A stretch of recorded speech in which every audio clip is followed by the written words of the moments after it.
Bonjour à tous, je m'appelle Hugo, je suis étudiant en deuxième année de pharmacie à la faculté de pharmacie d'Angers et aujourd'hui nous allons voir ensemble en quoi consiste l'isomérie ZE en chimie organique.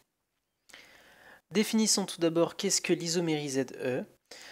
Il y a présence d'isomérie ZE lorsqu'il y a une double liaison entre deux carbones, entre deux atomes de carbone. Donc, comme vous pouvez le voir sur la petite image que j'ai mise ici, dès l'instant où vous voyez une double liaison qui relie un carbone avec un autre carbone, vous pouvez suspecter une isomérie ZE.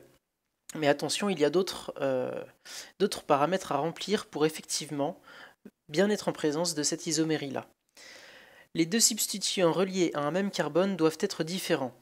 En effet, alors je vais juste prendre le pointeur laser. Donc il va falloir que vous comparez les deux substituants de chaque carbone qui appartient à la double liaison. Donc par exemple, ici vous allez regarder si R1 est bien différent de R2. Si les deux groupements ici reliés au même carbone qui appartient à la double liaison sont identiques, vous ne pouvez pas être en présence d'une isomérie ZE. Il n'y aura donc juste pas d'isomérie. De la même manière, le carbone qui est de l'autre côté du carbone duquel on vient de parler doit également posséder deux substituants qui sont différents entre eux. Donc R3 ici doit être différent de R4. En revanche, R4 et R2 peuvent être identiques. Ils ne sont pas reliés au même carbone qui appartient à la double liaison. Pareillement, R4 et R1 peuvent être identiques. R3 et R1 peuvent être identiques et R3 et R2 peuvent être identiques aussi. Un autre point, c'est qu'il faut être vigilant à la tétravalence de l'atome de carbone. Effectivement, si vous regardez ces deux molécules, elles sont identiques. En tout point, elles sont identiques. Donc on va prendre l'exemple de cette double liaison ici. Donc vous tombez sur cette molécule, vous voyez par exemple cette double liaison là. Il y en a une autre ici, mais on va y venir juste après. Vous voyez celle-ci, et vous vous dites, donc ici il y a un carbone, et vous vous dites, ah bah d'accord, il y a un seul substituant à ce carbone là. Eh bien non, il y en a bien deux. On peut le voir ici, le carbone est bien relié à un groupement CH3 ici, mais de l'autre côté il est également relié à un substituant qui est ici l'atome d'hydrogène, qui n'est pas représenté ici puisqu'on ne représente pas les liaisons hydrogène sur la formule topologique. Et donc de la même manière sur cette double liaison là, on a bien ici un carbone au bout, mais attention, ce carbone n'est pas relié à rien.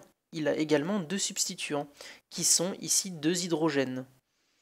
Donc si on suit le deuxième principe que on a énoncé juste avant, ce carbone-ci possède deux substituants qui sont identiques. Donc c'est comme si ici le carbone là avait deux hydrogènes ici. Donc c'est comme si R1 était égal à R2 pour ce carbone-ci. Mais attention, on a bien dit que c'était pas possible. Donc par exemple ici on ne va pas être en présence d'une isomérie ZE. On va y revenir juste après. On a donc deux types d'isomérie, l'isomérie Z, Z pour zusammen, qui signifie ensemble en allemand. Les groupements prioritaires sont situés du même côté de la double liaison. Alors ce sera plus concret juste après, on va prendre deux exemples qu'on va faire ensemble pour que je puisse vous expliquer pas à pas un exemple, un type de raisonnement. L'isomérie E, elle, tient pour Ungegen, qui signifie contraire, contre ou opposé, ce qui signifie que les groupements prioritaires sont situés de part et d'autre de la double liaison, cette fois-ci, et non pas du même côté. Mais alors, qu'est-ce que sont les groupements prioritaires? Comment les définit-on? Pour cela, il va falloir suivre la règle de Kahn, Ingold et Prelog, qui définit la priorité à l'atome ayant le numéro atomique le plus élevé. Donc je vous ai mis ici les atomes qui sont la priorité des atomes entre eux. Donc vous avez l'iode, le brome, le chlore, le soufre, le phosphore, le fluor, l'oxygène, l'azote, le carbone et l'hydrogène. Donc pour les retenir dans cet ordre-ci, donc l'iode est bien prioritaire par rapport au brome, qui est lui-même prioritaire par rapport au chlore, lui-même prioritaire par rapport au soufre, etc., etc. Donc il y existe des moyens mémotechniques pour retenir cet ordre-ci. Donc vous avez par exemple, j'en ai mis un par ici, par exemple, Igor brise Clément sans prendre froid, officiellement Nathalie cherche Harry. C'est un exemple, mais vous pouvez avoir le vôtre, vous pouvez même inventer le vôtre. Voilà, l'important c'est de bien retenir cet ordre-ci, puisque c'est lui qui va nous servir à définir l'isomérie Z ou E en fonction des priorités par rapport aux substituants qu'on va pouvoir rencontrer dans notre molécule. on va prendre ici un premier exemple, c'est exactement le même exemple qu'on a eu tout à l'heure. Donc on va commencer par exemple par cette double liaison-ci. Donc on arrive sur la molécule, on voit une double liaison, on va se dire, bah tiens, on va aller voir de ce côté-là, c'est peut-être une isomérie ZE. On va donc se focaliser sur tous ces groupements. Alors, comme je vous l'ai dit tout à l'heure, attention, ce carbone-ci est relié à 2 hydrogènes. Donc un carbone est relié à 2 substituants qui sont identiques entre eux. Or, on a bien dit tout à l'heure que ce n'était pas possible. Donc, je vous ai dit que lorsque on avait 2 substituants qui sont reliés à un carbone qui appartient à une double liaison, ça ne peut pas être une isomérie Z ou E. Donc, pour cette double liaison-ci, nous ne sommes pas en présence d'une isomérie. Attention.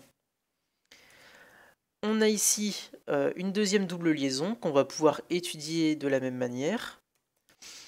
Donc, ce que je vous conseille de faire, c'est de continuer comme ça cette double liaison là, donc tracer un trait comme ça dans la continuité pour le début en tout cas, afin de bien différencier, de bien voir au final quand vous aurez terminé votre raisonnement, de voir si les groupements sont Entgegen ou zusammen. Alors, on va commencer de ce côté-ci de la double liaison, donc on a bien ici un carbone, je l'ai représenté ici, c'est le carbone qui appartient à la double liaison, c'est pour ça qu'il y a un égal devant, c'était pour schématiser la double liaison. Ensuite, ce carbone est relié à un hydrogène, comme vous pouvez le voir ici. Donc c'est le côté vert ici, donc le carbone est relié à un hydrogène, que j'ai schématisé ici. De l'autre côté, le carbone est relié à un carbone, du côté bleu. Donc le carbone est bien relié à un carbone du côté bleu. Dès ce moment-là, on peut voir quel groupement, quel côté va être prioritaire. Vous comparez un hydrogène avec un atome de carbone. Selon la règle de Canning-Gold et Prelog, le carbone a un numéro atomique plus élevé que l'hydrogène. Le carbone va donc être prioritaire par rapport à l'hydrogène. C'est donc le groupement CH3 qui va l'emporter. Donc ici, le groupement CH3 va être prioritaire par rapport à l'hydrogène de ce côté-ci. On va donc maintenant pouvoir s'occuper de l'autre côté de la double liaison. Hop, que voici. Donc encore une fois, j'ai représenté le carbone ici qui appartient à la double liaison juste ici. Ce carbone, on peut voir que du côté vert, il est relié à un autre carbone que j'ai schématisé ici. Donc la liaison carbone-carbone.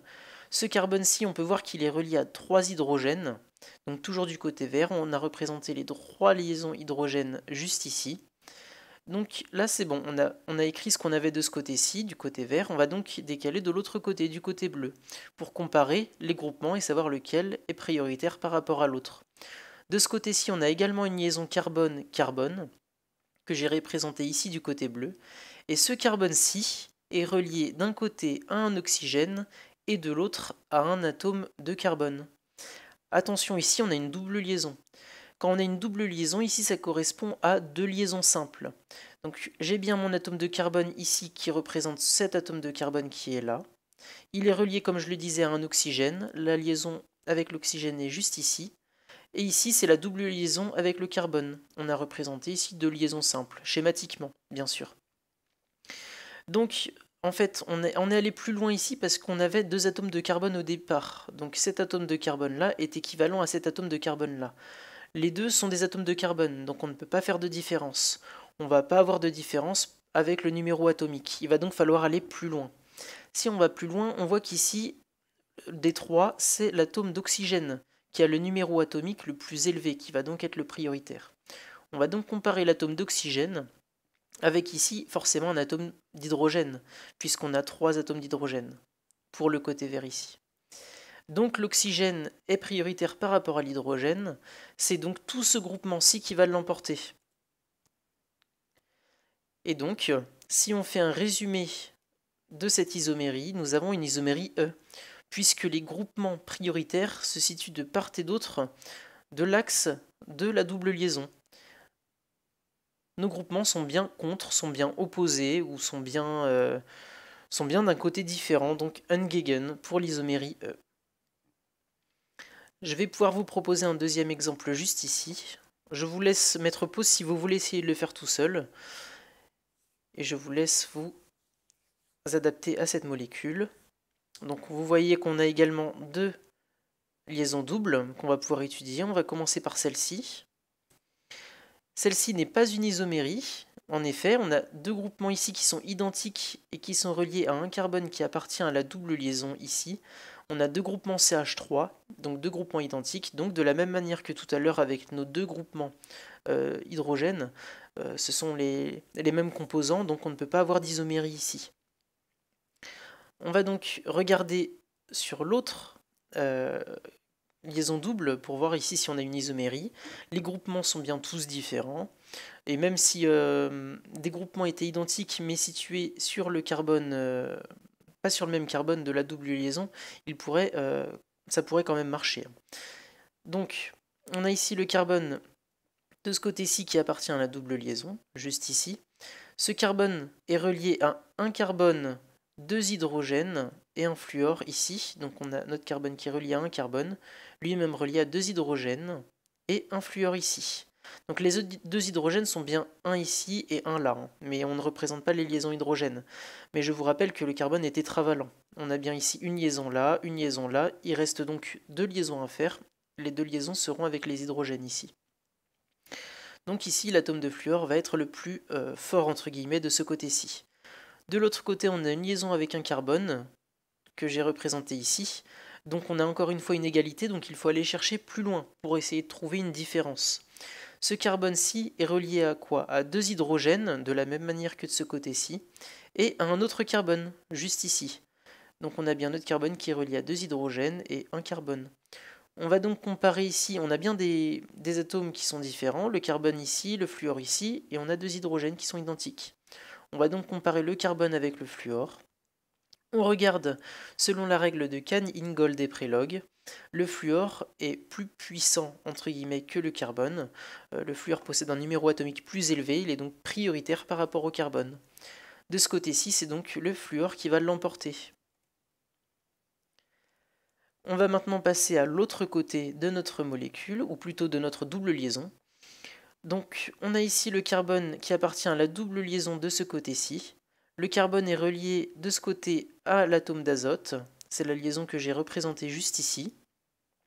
Cet atome d'azote est lui-même relié à deux hydrogènes que j'ai représentés ici. Le carbone qui appartient à la double liaison de ce côté-ci est également relié à un atome de carbone que j'ai représenté ici. On peut donc voir que dès la première liaison après, on a deux atomes qui sont différents. On a d'un côté l'atome d'azote, de l'autre l'atome de carbone. On peut donc d'ores et déjà conclure sur quel groupement est prioritaire. Selon la règle de Cahn-Ingold et Prelog, l'atome d'azote a un numéro atomique plus élevé que le carbone. L'atome d'azote est donc prioritaire sur l'atome de carbone. Ici, c'est donc ce groupement qui va l'emporter. Donc ici, j'ai également représenté les liaisons qui sont un petit peu plus loin, mais ce n'était pas nécessaire ici, puisque dès la première liaison, on observe une différence au niveau des atomes. Et donc, on peut conclure sur une priorité, déjà. Et donc, pour cet exemple numéro 2, on avait ici le groupement amine primaire qui va être prioritaire, ici le groupement du bas. Encore une fois, on a une isomérie E puisque les groupements prioritaires sont situés de part et d'autre de l'axe de la double liaison. On est donc dans le cas d'une isomérie E, ungegen, contre ou opposé. Donc voilà, je vous remercie pour votre attention. Si vous avez des questions par rapport à l'isomérie Z ou E, n'hésitez pas à les laisser dans l'espace commentaire. J'essaierai d'y répondre le plus rapidement possible et de façon la plus claire possible. De la même manière, si vous avez des remarques, n'hésitez pas à m'en faire part, et je vous dis à une prochaine.